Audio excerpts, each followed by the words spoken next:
One of the areas where organizations get caught up is with trying to perfect a plan. And there's a whole department being told this plan has to be great. This is a multi-million or billion-dollar program of work. It's going to go for many years. It's going to take a lot of people's effort. We just need this to work. It can't fail. It's too big. So straight away, there's red flags when I hear that kind of thing. Not only is there things like sunk cost fallacy that's going to come into play once you've spent a bunch of money, they're not going to stop because they've gone too far, so to speak.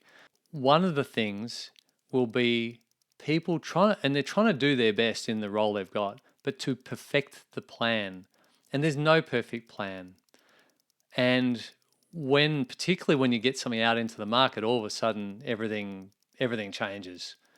You might have a great plan, but when you walk on the tennis court on that Grand Slam tournament day, or you step into the boxing ring, or step into the theatre of war, that plan only goes so far.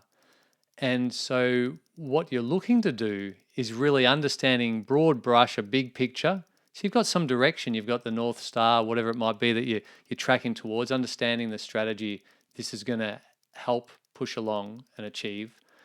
But then being able to break it down into what are those first few things and how do we get some value, even a small piece of value for our customers or colleagues or whoever we're building this thing for, small piece of value into the hands of those people as soon as possible.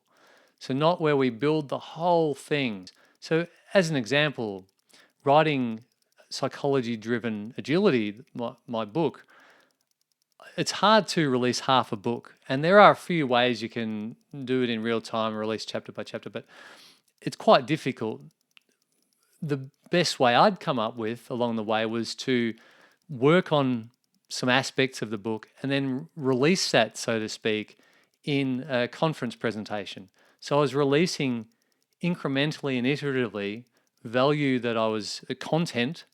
content from the book along the way. And I was getting feedback from that. So those presentations, the questions I had, it really shaped those parts of the book. So I was able to come up with a creative way to get that content out without that final release, which is the actual book cover to cover.